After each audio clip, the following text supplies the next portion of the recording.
Hey guys, what's going on? John here from What's Spinning here tonight to chat about this new Touché Amoré album, Lament.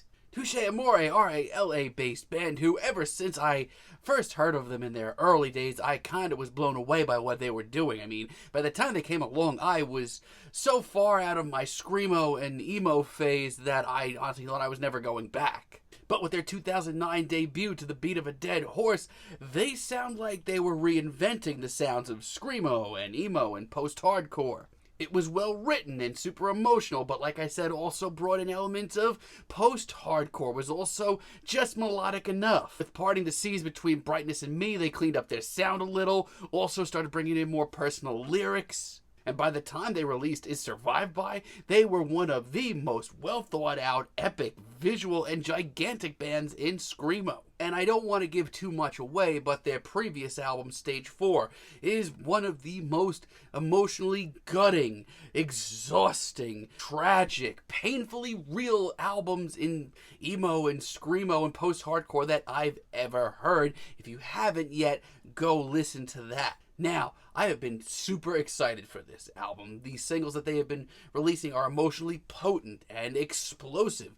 Let's chat about this thing. This album starts off with Come Heroin, and honestly, this is a fantastic intro that shows Touché Amoré not wasting a single second. I love the screamo influences here, just that emotion, that raw emotion pushing its way through everything, but of course the post-hardcore influences are here as well. But let's just cut to the chase. There's one thing about Touché Amoré's music that just hits me so hard every time, and that's the human touch, the raw emotion of their music, no matter what they're touching down on. Honestly, they always have this way of making things so incredibly real. But I don't know if it's just me, but just listening to this, Touché Amoré sound more quotable than ever. And more importantly, super epic. Like, by the end of this track, this is ridiculous.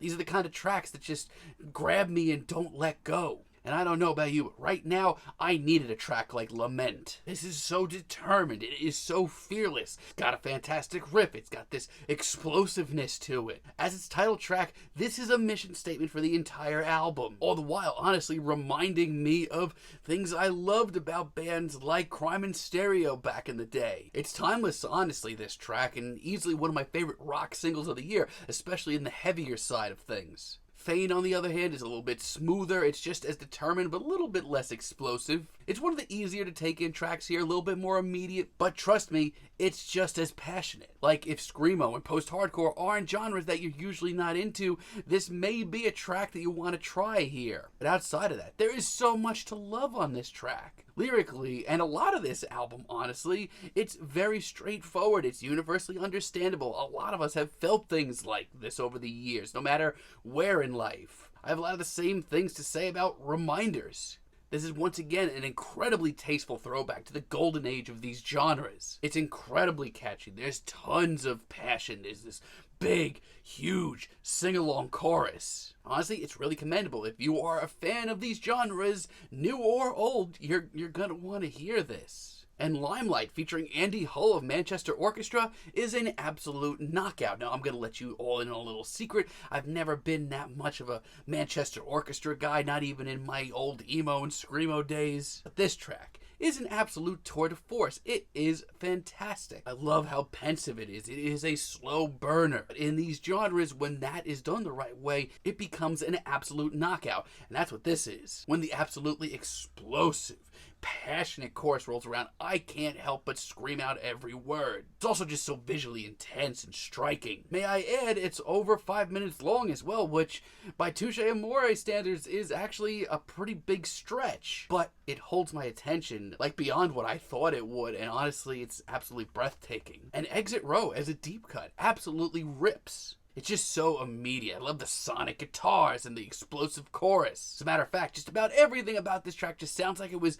left on the burner for way too long. And as far as vocals go, Jeremy Boehm here actually puts on the performance of the album. This is so good. This album is just another absolute knockout in the world of Touché Amoré. This actually might just be their best. I mean, there are a few blips on the radar here, a couple of tracks that missed the mark, but overall this is very impressive. Savoring, for example, let me down so freaking much. Hearing those blaring guitars at the intro, oh man, I just got way back to like the days of Alkaline Trio. Sadly though, this is probably the most underwritten track here. Like, it's not even close, but not only that, Touché Amoré just sound exhausted here. There's nothing on this track that they haven't done on like 9 other tracks here 1,000 times better. And if I'm being brutally honest, I'd say the first half of this album's conclusion, A Forecast, is actually kind of disappointing. As far as lyrics go and the vocals go, this is exactly where this album should be ending. And when it does pick up, it sums up basically everything I've adored about this album.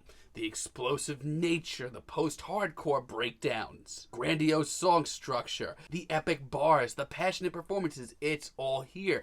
But the first half of this track is really a huge letdown. It's just kind of weak piano balladry, which you'll see in a minute, they do even that better on other tracks here. Just the first 2 minutes of this track should have been cut, honestly. Outside of that, though, I think Touché Amoré, not only are they onto something, but I think they've just released their masterpiece. A Broadcast is this seriously deep, atmospheric, sorrowful ballad that sums up a lot of the themes that run through this entire album. I mean, you could argue that this is the band going a little soft, but honestly, it's just as well written and emotionally potent as the rest of this album. And I'll Be Your Host may be my favorite deep cut here. It is so raw, so anthemic, and I love the way this track just demands to be heard. It just sounds like Touché Amoré recording this track just left it all on the table, and honestly, that's where I love hearing bands like this the most. Almost to a point where I'd say to myself, like, where do they even go from here? But I'll worry about that at a later date. This is freaking fantastic. And not for nothing, this is also maybe the catchiest track here.